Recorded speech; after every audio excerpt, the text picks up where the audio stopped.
Chers téléspectateurs de TVL, bonjour et bienvenue dans Passé Présent, votre émission historique proposée en partenariat avec la Revue d'Histoire Européenne. Revue d'Histoire Européenne qui consacre dans son dernier numéro un dossier à la guerre d'Indochine. Et c'est un aspect peu connu, voire caché, douloureux de ce conflit que nous allons évoquer aujourd'hui. Il s'agit de l'internement des prisonniers de guerre français dans les camps du Viet Minh.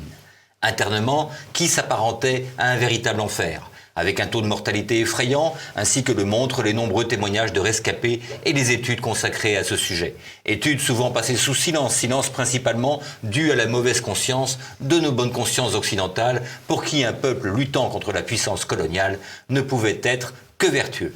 Ce silence, nous allons le rompre aujourd'hui avec notre invité, Paul Vilatou. Paul Vilatou, bonjour. Bonjour Guillaume.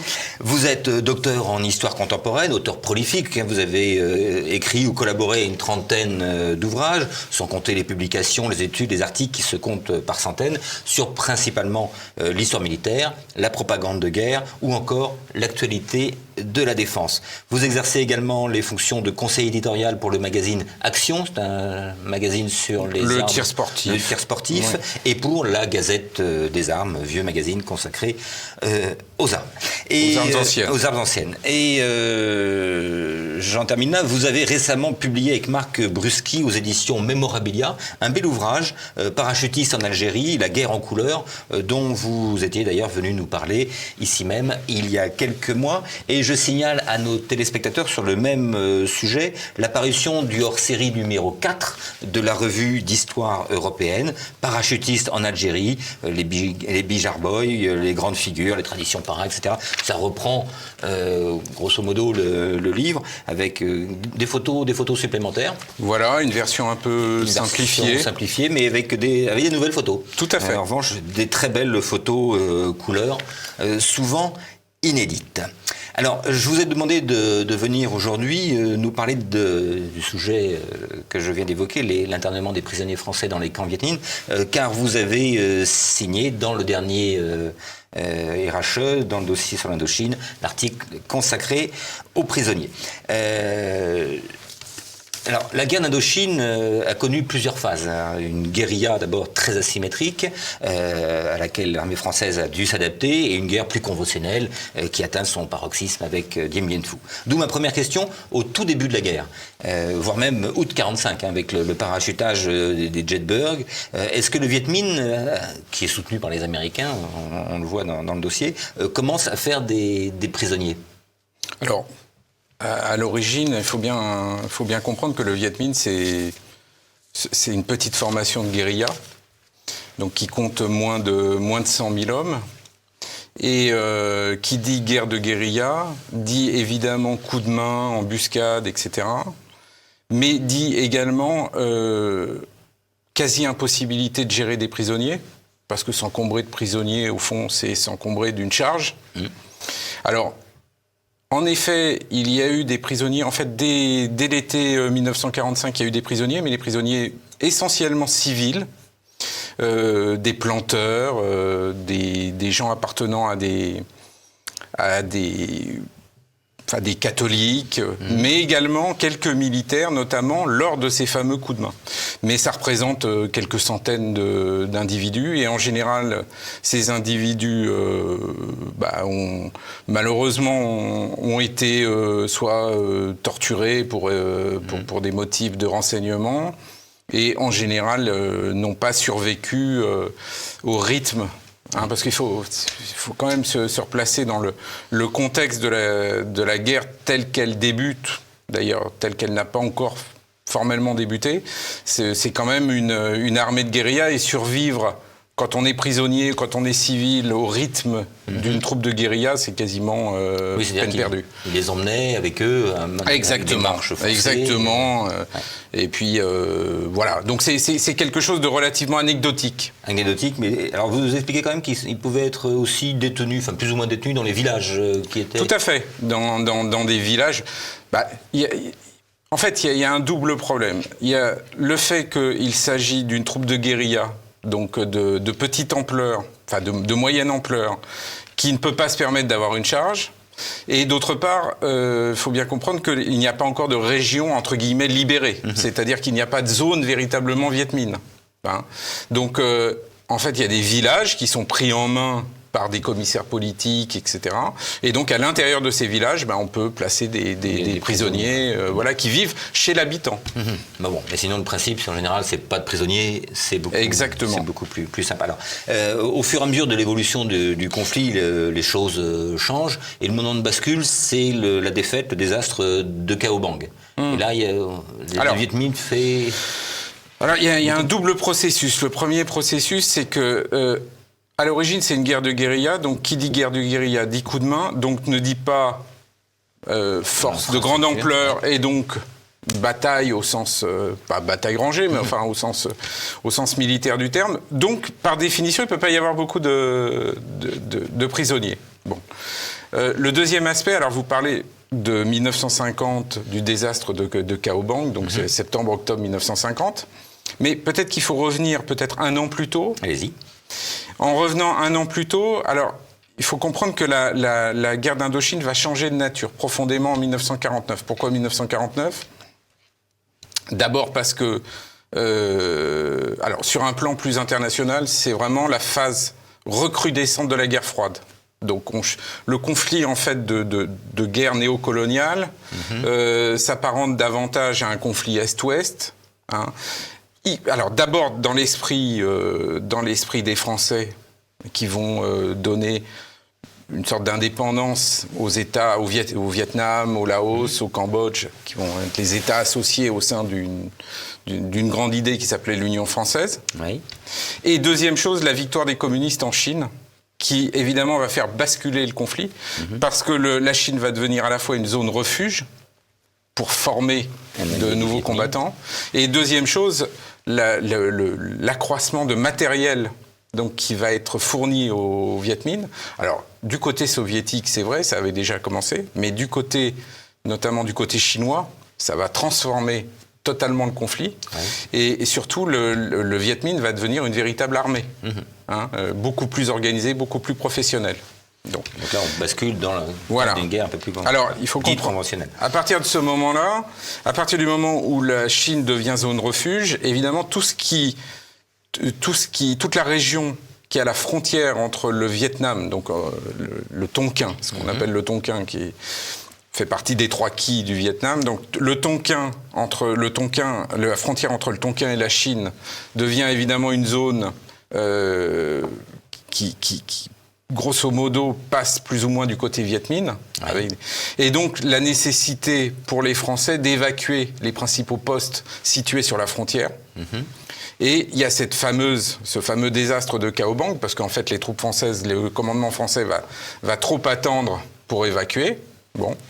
Et à l'issue de ce désastre, donc, désastre qui a fait quand même, je crois, quelque chose comme 3000 morts du côté français et pas loin de 3000 prisonniers, eh bien, le Viet Minh va se retrouver avec un afflux de prisonniers. Voilà le contexte. D'où la nécessité de créer des structures, qu'on va appeler par la suite camps, parce que c'est la dénomination classique pour des... Voilà. Pour des prisonniers. Exactement. Des camps donc dans lesquels mettre ces prisonniers. Mais il faut comprendre d'ailleurs que on parle de la terminologie camp, c'est très intéressant parce que à partir du moment où le Viet Minh fait des prisonniers et établit des camps, d'une certaine façon, il se légitime comme adversaire régulier, si on peut dire. Donc, ça a un double avantage pour lui, parce que ça a un avantage de reconnaissance sur le plan international. C'est l'institutionnalisme. Exactement. Et en même temps, ça lui permet donc d'avoir une monnaie d'échange.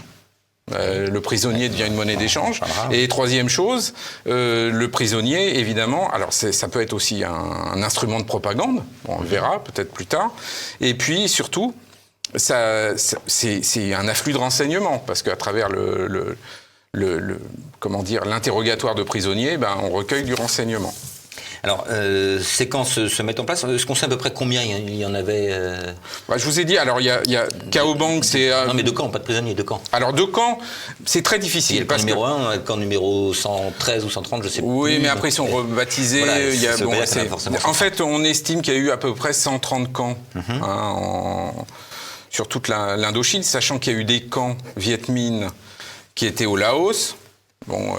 Par les alliés, aussi par les alliés d'ailleurs du Viet Minh au sein du Laos, des camps Viet Minh,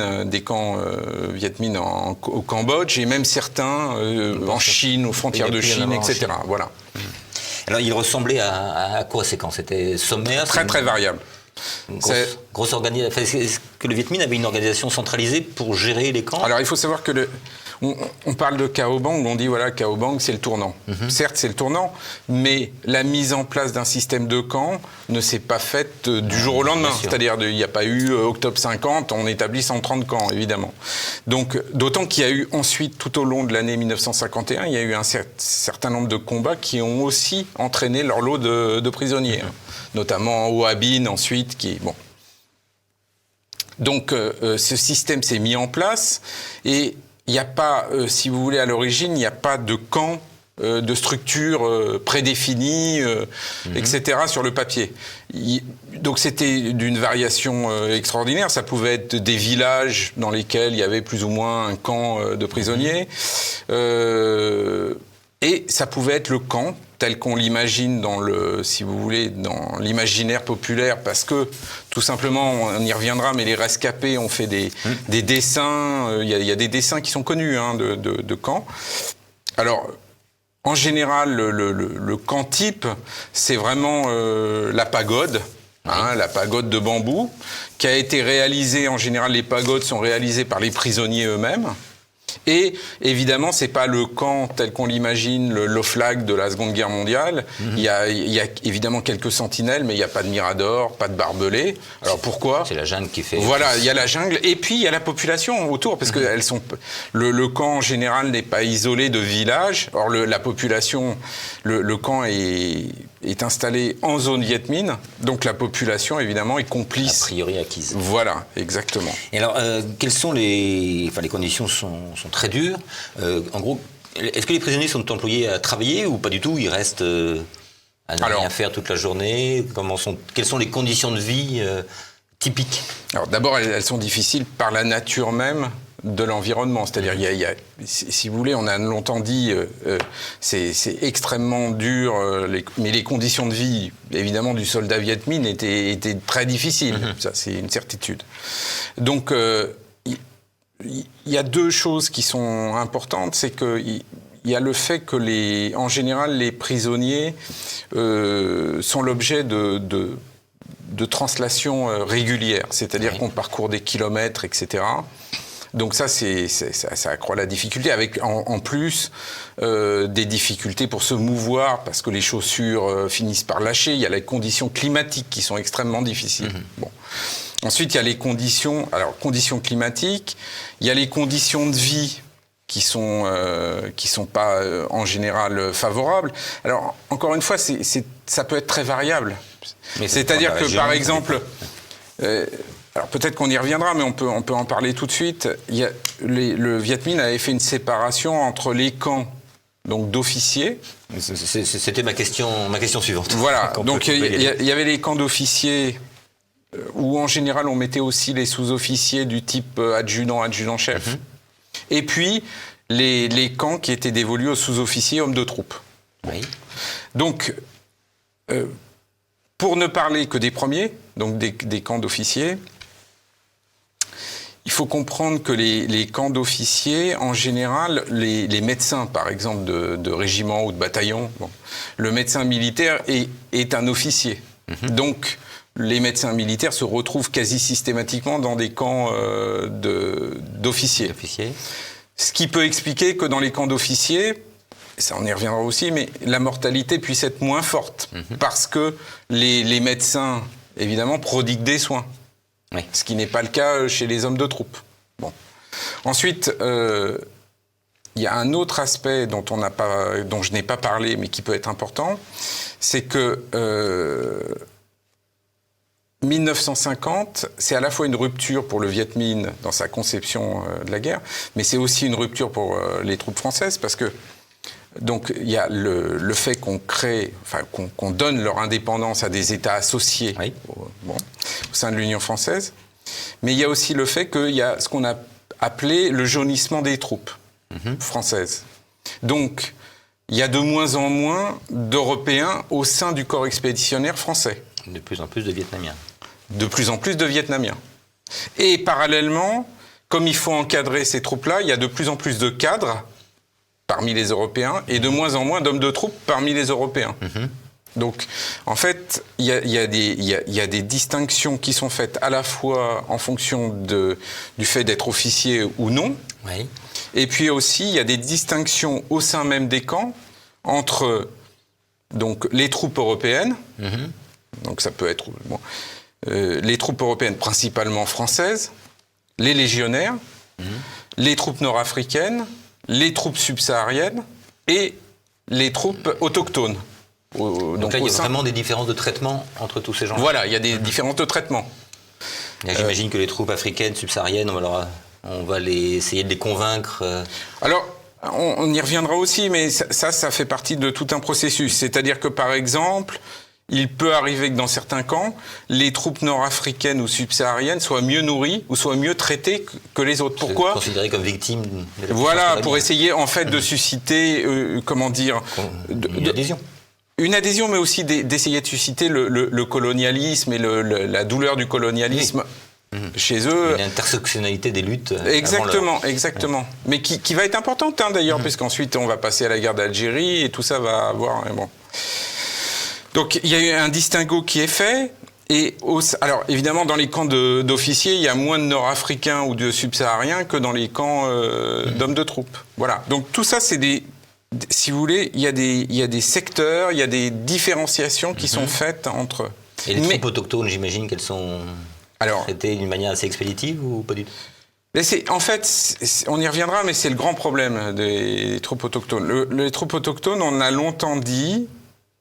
si vous voulez, que les troupes autochtones avaient été massacrées. Bon. En fait, on connaît très mal le sort qui leur a été fait. C'est-à-dire qu'aujourd'hui, on sait qu'il y en a eu un certain nombre qui ont été récupérés et qui sont passés du côté Viet Minh. Logique. Mais on ne sait pas dans quelle proportion, si vous voulez. Voilà. Est-ce qu'il y a eu beaucoup de tentatives, soit d'évasion, soit de libération de la part des troupes françaises ? Alors d'évasion, il y en a eu, bien sûr. Oui. Il y a eu des tas de tentatives d'évasion, voilà, comme dans n'importe quel... Maintenant, des réussites, il n'y en a pas eu beaucoup. Des tentatives, il n'y a pas eu grand-chose. Je crois que, par exemple...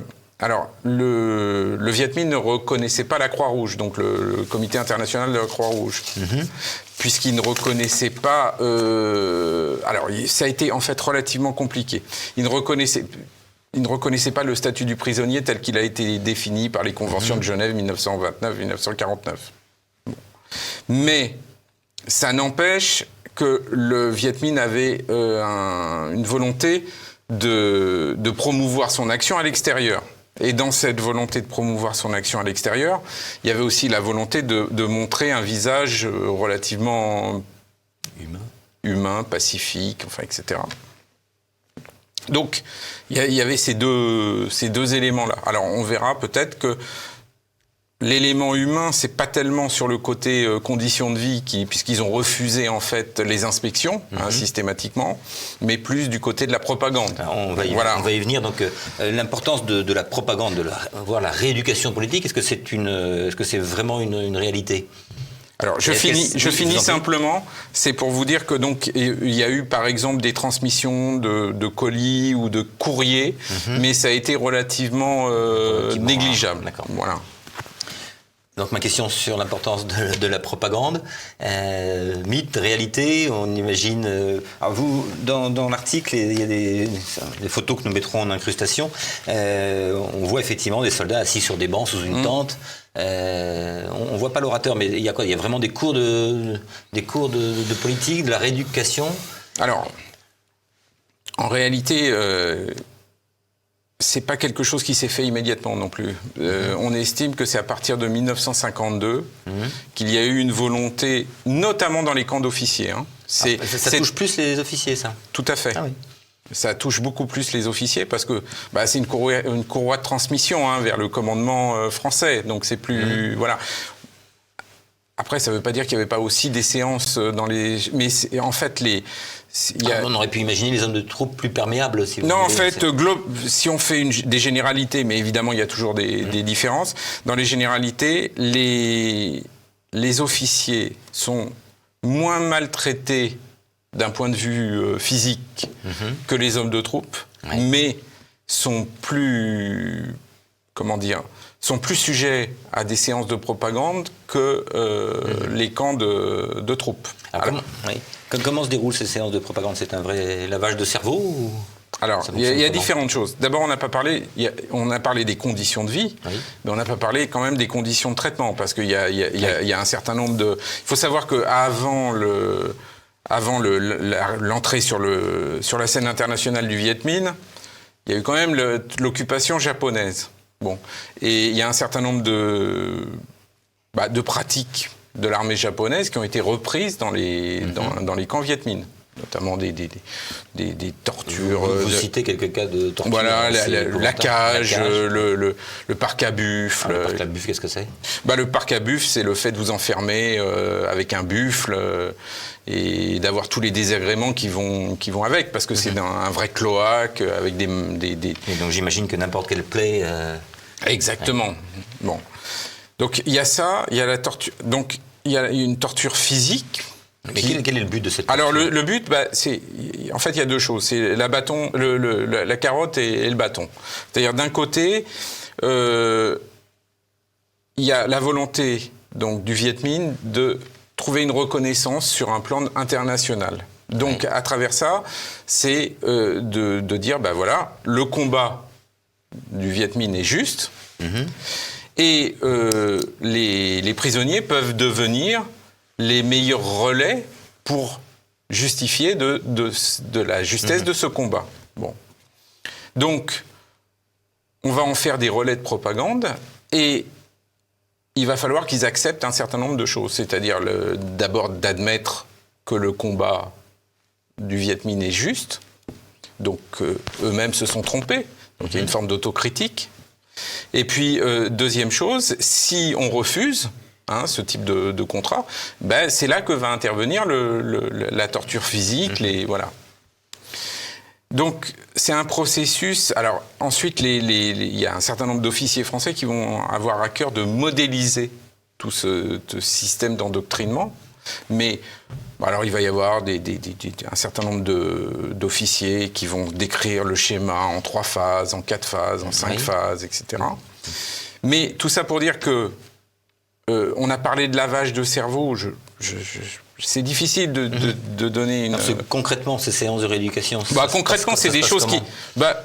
D'abord, ça commence par une mise en condition des hommes. Alors, la mise en condition physique, participant, évidemment. On les affaiblit. Voilà. Et puis ensuite, c'est tout un mécanisme de chantage. D'abord, pour accepter les séances d'autocritique, de renier...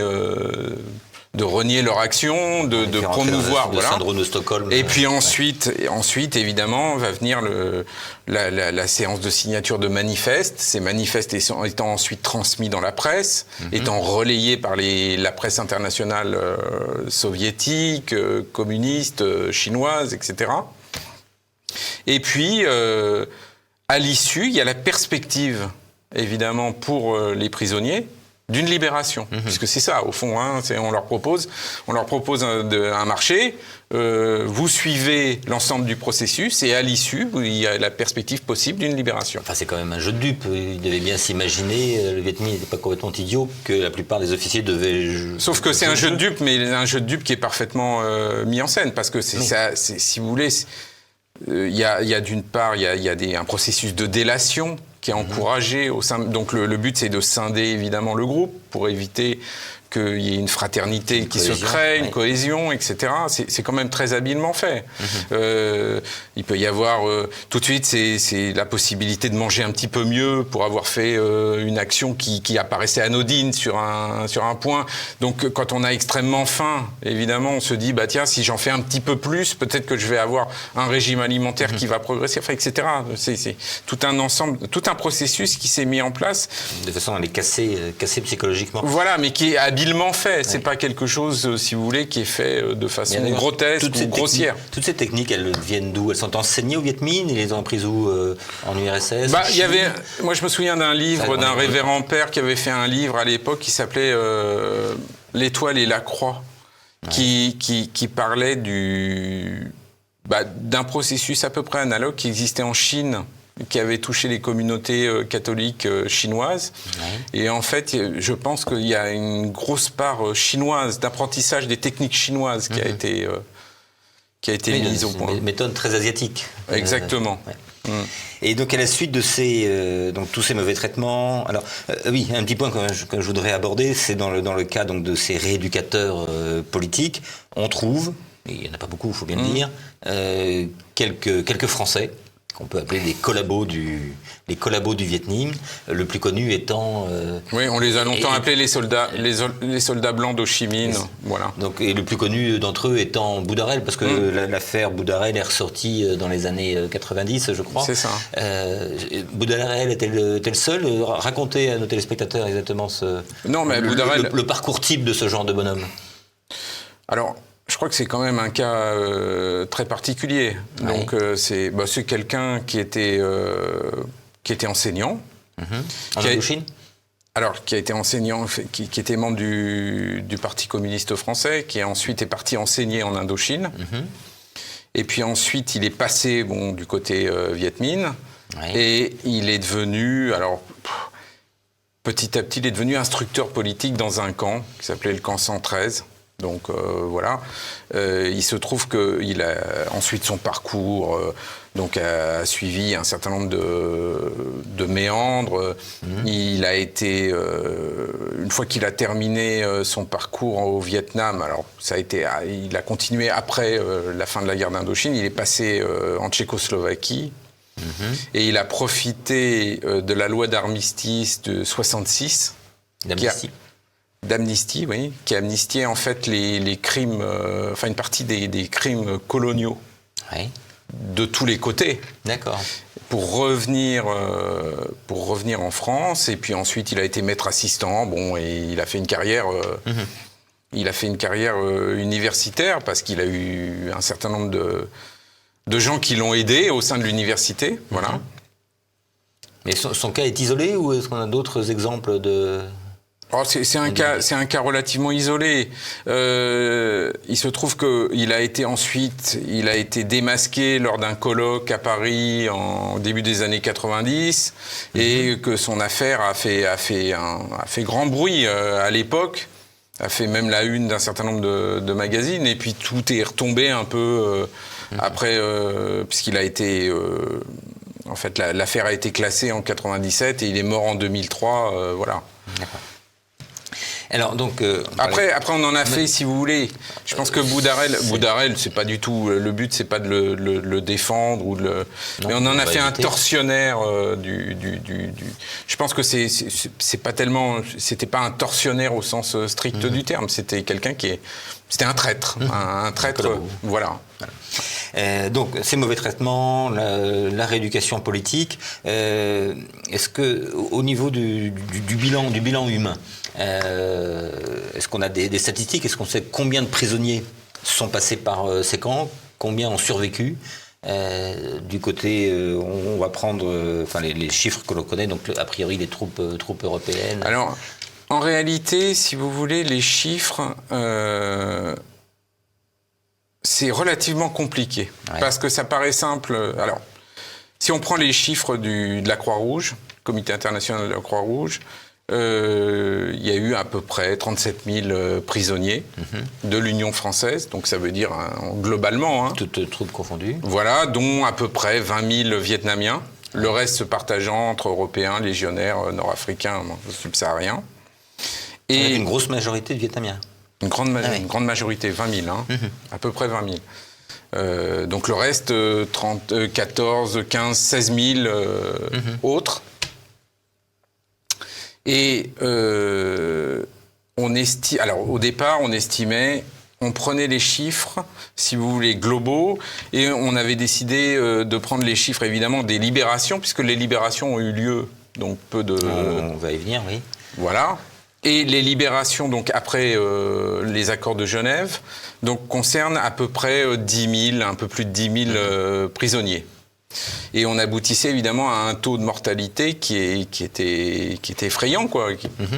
Bon, ça n'empêche que le taux de mortalité est toujours effrayant, mais on avait oublié de compter un certain nombre de libérations aussi qui ont lieu avant. Qui concernaient 4 500 ou 5 000 personnes. Enfin, globalement, on arrive à un taux de mortalité. Alors, il faut distinguer le taux de mortalité de tout ce qui n'est pas vietnamien autochtone, qui tourne entre 40 et 50%, ce qui est gigantesque. Hein, parce que si on le rapporte... les OFLAC, par exemple, les prisonniers de guerre, 5%. Ouais. Voilà. Bon. Alors, pour ce qui concerne les Vietnamiens, le cas est... Alors, pendant très longtemps, on a parlé de 90% de décès. D'autres études... alors tendraient à montrer beaucoup moins, parce qu'il y a eu un certain nombre de Vietnamiens qui sont passés du côté Viet Minh. Je pense qu'entre 60, 70, voilà, c'est en tout cas plus de 50% a priori de Vietnamiens qui seraient morts aussi dans ces camps. Dans les camps. Alors, est-ce que durant le conflit, vous avez parlé de la Croix-Rouge, mais est-ce qu'il y avait des dialogues entre les autorités françaises il y a eu des échanges. Il y a eu des échanges de prisonniers. Des échanges de prisonniers. Parce que le prisonnier servait aussi de monnaie d'échange. Ouais. Et on sait d'ailleurs, les Français ont fait beaucoup de prisonniers chez les Viet Minh. On sait à peu près. Il y a eu aussi. Qui eux étaient traités suivant les conventions de Genève. Qui eux bénéficiaient des visites des observateurs de la Croix-Rouge, du Comité international de la Croix-Rouge, donc qui étaient normalement traités dans le respect. Ça ne veut pas dire qu'il n'y a pas eu qu'il y a pu y avoir ça et là des excès, parce que on dit souvent que les prisonniers ont été utilisés, par exemple, au sein de l'armée, par exemple pour comment dire, pour déminer, voilà, exactement, pour venir en observateur aussi, pour passer devant des troupes qui, voilà, bon. Donc il y a eu un taux de mortalité important, mais ça n'empêche que le traitement a été globalement correct. Et donc oui, j'étais assez étonné de voir. Donc il y a beaucoup d'échanges de prisonniers qui se font à partir de 51, parce que déjà ça, j'imagine que le Viet Minh est encombré. Il y a eu un certain nombre d'échanges, oui. Tout à fait. Pour revenir simplement au cas français, c'est peu connu, mais il y a eu aussi, mais dans un tout autre ordre, il y a eu la volonté de désintoxiquer les prisonniers qui provenaient du Viet Minh pour essayer de les récupérer dans les forces vietnamiennes. De retourner, oui. Exactement. Ça a fonctionné quelquefois. On ne sait pas trop. Si, il y a eu un certain nombre d'anciens Viet Minh qui sont passés dans les armées vietnamiennes, sud-vietnamiennes. Alors, je voudrais qu'on aborde le cas des prisonniers de Dien Bien Phu.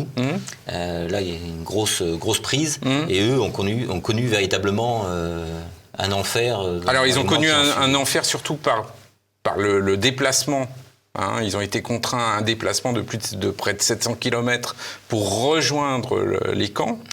Et surtout, ils ont fait ça pour la plupart sans chaussures, donc pieds nus, parce qu'on considérait que voilà. Mais donc on estime que la moitié pratiquement de la colonne... Il était combien à peu près ? Je crois qu'il y avait une colonne de 800, la grande colonne. Donc, mais il faut savoir que Alors il y a deux choses. La première chose, c'est que les prisonniers qui provenaient de Dien Bien Phu, ils n'ont eu en fait des conditions d'enfermement qui n'ont duré que 3 mois en règle générale, donc qui est beaucoup plus courte que des gens. Voilà, il y a même certaines personnes qui ont été capturées par le Viet Minh en 1946 et qui ne sont sorties qu'en 1954. Il y a eu quelques cas, donc c'est bon. Et puis, deuxième chose, ça n'a pas concerné que les troupes de Dien Bien Phu. Ça a concerné principalement, mais par exemple, moi, je connaissais un ancien parachutiste qui a fait partie des maquis, donc tous les maquis qui avaient été mis en place en zone Viet Minh, donc sur les arrières Viet Minh, notamment dans le cadre de la bataille de Dien Bien Phu. Et certains ont été sacrifiés, notamment le maquis Colibri. Moi, je connaissais un ancien du maquis Colibri. Et lui a été fait prisonnier. Et ces conditions étaient absolument épouvantables parce qu'il a été en plus, parce qu'on oublie, mais il y a certains qui ont été aussi dans des prisons de droit commun, en secteur Viet Minh, qui étaient souvent des conditions encore pires que les conditions des simples camps. Alors vous verrez d'ailleurs, si vous avez l'occasion de reproduire, dans le, voilà, il y a un petit livret. Il y a un livret militaire. C'est lui. C'est de effectivement, lui. Donc j'allais y venir, de la reproduction du facsimilé de ce livret. Effectivement, les séquelles sur la santé sont. Il pesait à peine une quarantaine de kilos. Évidemment, il était atteint de dysenterie, de beriberi, toutes les infections qui sont liées à. Il y avait même. Il faut savoir que, comme l'alimentation principale était constituée de boules de riz, il y avait certains militaires qui étaient absolument allergiques au riz, qui ne pouvaient pas se nourrir, puisqu'il y a des gens qui tolèrent mal le riz. Donc la mort était totalement assurée dès les premières semaines avec ça, parce qu'il faut savoir que le régime alimentaire était quand même catastrophique. Ça devait manquer de protéines, effectivement. Alors peut-être aurez-vous l'occasion de reproduire une partie. On mettra les photos en incrustation, y compris le livret militaire. Donc on arrive après les accords de Genève. Donc là, la situation met combien de temps à s'arranger pour les prisonniers? C'est à peu près entre juillet et octobre, ça va assez vite. Il y a plus de 10 000 prisonniers qui sont libérés. Il y en a un certain nombre qui vont mourir d'ailleurs. Des suites. Faut pas. Alors, il y a eu tout un processus. Un certain nombre donc vont passer en hôpital militaire au Vietnam, donc à Saigon, principalement. Donc, ils vont ensuite, à l'issue d'une période où ils vont se retaper, ils vont revenir en métropole. Les officiers, donc, qui en général ont été les plus touchés par tout ce qui est propagande, intoxication, etc., eux vont subir des sas de décompression et de désintoxication avec des organismes, ça peut être la sécurité militaire. Il y a aussi des organismes spécialisés pour les Nord-Africains ou les soldats d'Afrique noire qui, eux aussi, vont passer dans des organismes qui vont les interroger, voilà. Et en fait, si vous voulez, toute cette affaire va beaucoup marquer l'armée française. Alors, pas à l'origine, pas tellement du côté du haut commandement de l'armée, mais surtout à l'échelon des capitaines, des commandants, donc qui ont subi ou qui ont été les témoins de toute cette affaire. Et à telle enseigne que les prisonniers du Viet Minh, ça va devenir ça va pas devenir un titre de gloire d'être prisonnier du Viet Minh, c'est ex-prisonnier du Viet Minh, mais ça va être considéré comme ayant vécu une expérience tout à fait hors du commun, et ils vont être réemployés, notamment dans une structure qui s'appelle les officiers itinérants d'action psychologique en Algérie. Ces officiers itinérants étant chargés de promouvoir la bonne parole à partir de 55-56 auprès des troupes pour essayer de dire voilà, il faut pour faire en sorte que le moral de ces troupes aille mieux, etc. Et donc ces officiers itinérants se reconstituaient exclusivement d'anciens prisonniers du Viet Minh. C'est pour dire l'importance qu'a eu cette affaire au sein de l'armée. Et au niveau de l'état-major, rien n'a été, au niveau de la doctrine, est-ce qu'il y a des choses qui ont changé sur la préparation psychologique, par exemple? Bien sûr. Ensuite, ça va donner lieu, si vous voulez, à tout ce qui a été tout ce qu'ont été les développements de la guerre et de l'action psychologique sur le terrain, mais qui va avoir... En fait, tout va se passer de façon progressive. À l'origine, ça vient plutôt des échelons capitaines, commandants, qui, eux, vont commencer à parler, à faire des études, etc. Et puis, ça va remonter aux échelons les plus élevés. Et ensuite, ça va basculer sur le politique. Et c'est là qu'on va créer des organismes spécialisés là-dedans. Alors, organismes à la fois pour préserver les troupes d'influence psychologique et de tout ce qui est l'idéologie communiste au sein des forces armées, et puis aussi la capacité aussi, promouvoir la capacité des troupes françaises à mener des actions de guerre psychologique sur le terrain. Et ça va être le mot de la fin. Guerre d'Indochine, après guerre du Vietnam, les Américains vont subir grosso modo, les prisonniers américains vont subir grosso modo les mêmes traitements. C'est-à-dire qu'il va y avoir évidemment le coup des pagodes, oui, on le voit. Alors, ce qui est amusant, c'est que la mémoire française ou la mémoire européenne a plus la mémoire de la guerre du Vietnam que de la guerre d'Indochine, parce que à cause des films, cinéma, de la littérature et de la capacité toujours américaine à promouvoir son action. Bob Villatoux, merci. Donc, je renvoie nos téléspectateurs à la revue d'histoire européenne, c'est le numéro 15 que vous trouvez encore dans les kiosques, donc à votre article. Il y aura des images en incrustation, pardon. Je crois que vous tenez à remercier Marie-Danielle Desmélas pour les photos. Donc ce sont des photos qui viennent de collections privées, collections de... qui sont à des soldats. Il y a énormément d'images qui proviennent des reportages qui ont été faits au moment de la libération. Oui, donc après Genève. Effectivement, les photos dans les camps même, il y en a très peu. Et puis je rappelle donc le hors-série numéro 4 de la revue d'histoire européenne, Parachutiste en Algérie. Il est temps maintenant de retrouver Christopher Lannes et sa petite histoire. Mais avant, n'oubliez pas de cliquer sur le pouce levé sous la vidéo et de vous abonner à notre chaîne YouTube. Je vous remercie, à bientôt.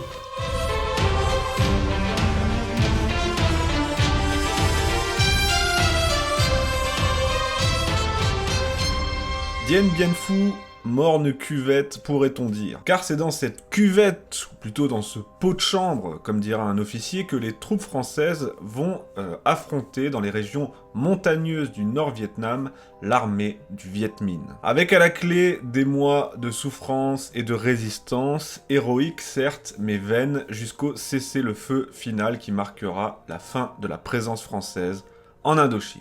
Voyons ça.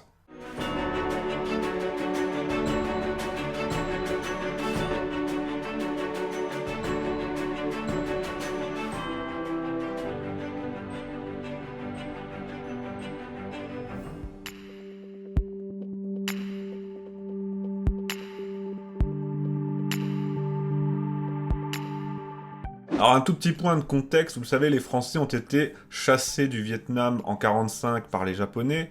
Ils ont tenté d'y revenir ensuite, dans les mois suivants, par la force, en affrontant les indépendantistes vietnamiens regroupés au sein de ce mouvement qu'on appelle le Viet Minh. C'est ce qu'on appelle la première guerre d'Indochine, où les Français vont pacifier tout le sud-Vietnam, le delta du fleuve Rouge au nord et autour de Hanoï. Mais il leur restait une chose à faire, c'est de sécuriser les montagnes de l'arrière-pays par lesquelles le Viet Minh reçoit des armes, des munitions et des renforts en provenance de la Chine. Cette guerre, qui n'est même pas qualifiée ainsi à Paris, on parle d'opération de pacification, déjà la novlangue, elle était en train de traîner. Et puis du côté des politiques et des hauts gradés, on en avait assez, on souhaitait vraiment un succès militaire clair et net sur le terrain qui permettrait de se positionner en position de force lors de la conférence de Genève qui allait s'ouvrir et qui allait décider du sort de cette région. Ainsi, le 20 mai 1953, le président du Conseil, qui est alors René Mayer, nomme le général d'état-major Henri Navarre à la tête du corps expéditionnaire français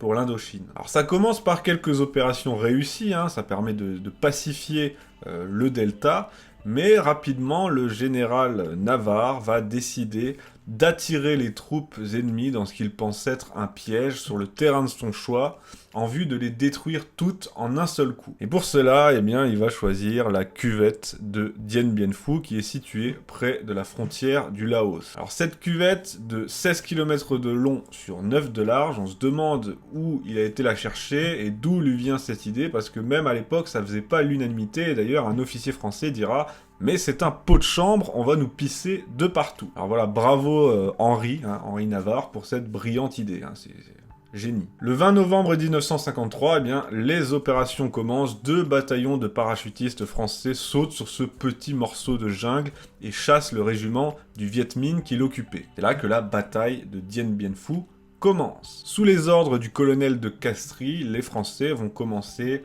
à défricher le terrain, à le transformer en un véritable camp retranché avec des barbelés, des tranchées, des fortifications, des forts, aux noms qui sont restés célèbres de Gabriel, Béatrice, Isabelle, etc. Aussi, ils aménagent un terrain d'aviation qu'ils croient hors de portée du Viet Minh pour les renforts et le ravitaillement. Le but était d'attirer justement le Viet Minh sur cette position pour les détruire, et c'est précisément ce qui se passe puisque les communistes vietnamiens vont commencer aussitôt à regrouper leurs forces autour du camp retranché. Mais ce que les Français, en tout cas Henri Navarre plutôt, n'avaient pas prévu, c'est l'ingéniosité d'Ho Chi Minh, qui est à la tête des indépendantistes vietnamiens, et qui va mobiliser ses troupes de façon magistrale. Les Viets vont pousser des bicyclettes, des milliers de bicyclettes et des milliers de coolies, c'était des servants, des gens qui s'occupaient justement de la logistique de l'armée.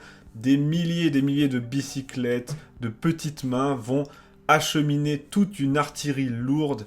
Ils vont construire des tranchées, des routes en très peu de temps, dans la nuit, dans la forêt. Et là, les Français vont rapidement se retrouver totalement encerclés, pris au piège. Qu'est-ce que c'est que cette jungle avec des Viets? C'est la jungle des Viets alors ou quoi là? C'est une réserve ou quoi? À la tête de cette armée, le général Giap. Et le 25 janvier 1954, il va penser que le moment est venu d'attaquer. Il n'a alors que 35 000 hommes. Mais il va se raviser, et il aura eu raison. Pour autant, il ne va pas se retirer. L'ennemi commence à resserrer l'étau avec 350 km de tranchées construits en très peu de temps autour du camp. Le 13 mars 1954, l'attaque commence. Giap envoie ses troupes à l'assaut de la cuvette de Dien Bien Phu, et côté français, la surprise est totale. On ne s'attendait absolument pas à voir arriver autant de Vietnamiens appuyés en plus par une artillerie mobilisée, je l'ai dit, à travers la jungle. Les Français sont un peu plus de 10 000 hommes, il s'agit d'engagés et pas de conscrits, et l'armée française est composée à 40% d'hommes de la Légion étrangère, le tout, je l'ai dit, sous le commandement du colonel de Castries. Et en face, c'est bien, côté Viet Minh, il y a plus de 70 000 hommes et plus de 100 pièces d'artillerie. C'est une véritable vague Viet Minh qui va submerger les Français, et ainsi en 2 jours, il y a déjà 2 fortins, 2 points, Béatrice et Gabriel, qui tombent définitivement aux mains de l'ennemi. Le 16 mars, une partie d'Anne-Marie, le fort d'Anne-Marie, c'est compris, tombe, et la piste d'aviation est désormais directement placée sous le feu des armes du Viet Minh. Pour ne rien arranger, à partir du 27 mars, la pluie qui tombe sans discontinuer. Alors déjà, elle fait de cette cuvette un véritable bourbier, mais en plus, eh bien, plus aucun avion ne peut ni atterrir, ni décoller du camp.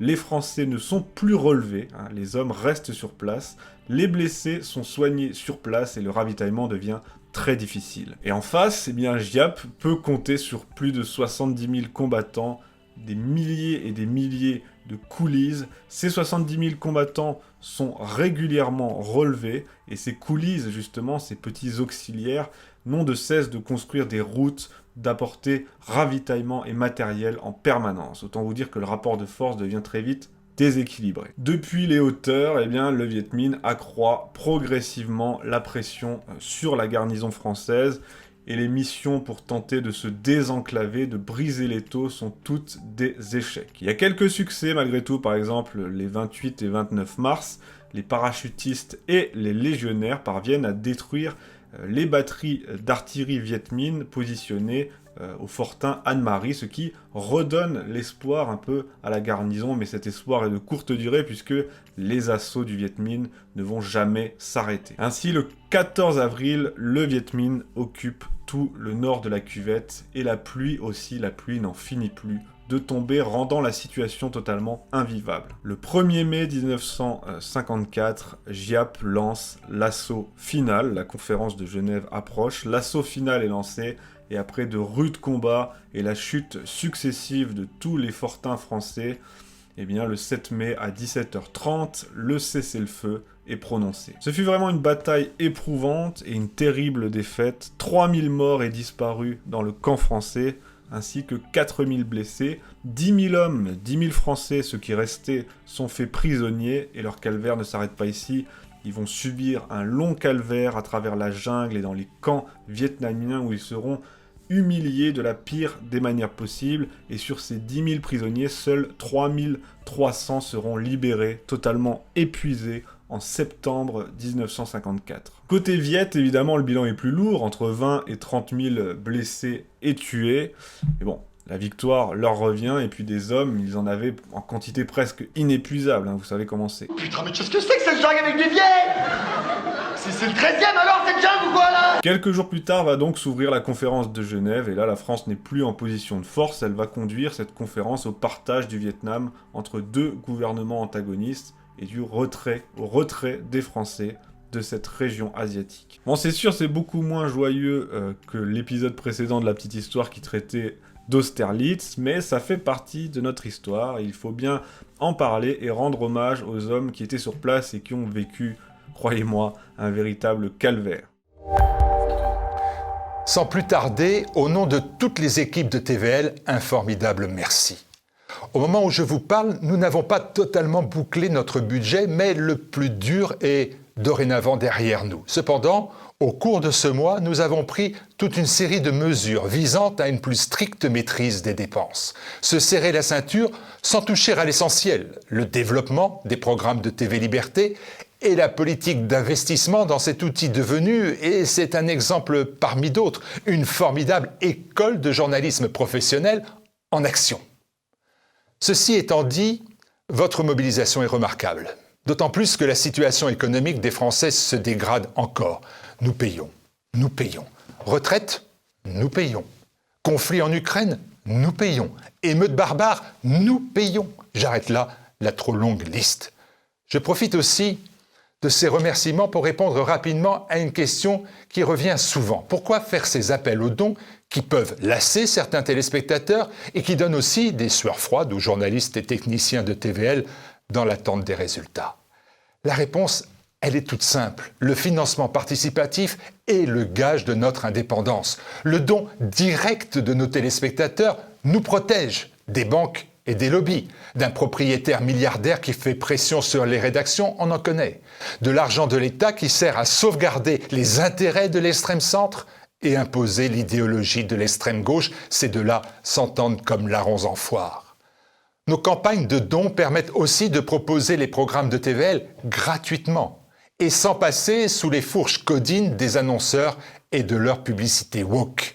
Le don des téléspectateurs constitue donc un système vertueux qui garantit la liberté. C'est ce système qui permet à TVL de devenir votre chaîne généraliste de proximité, menant un travail, un engagement de service public contre les mensonges politiques et les hystéries de la caste médiatique. TVL prouve chaque jour que le combat contre ces entités n'est pas une mission impossible. Merci à vous. À notre communauté de donateurs que je vous invite évidemment à rejoindre. Bon été sur TV Liberté.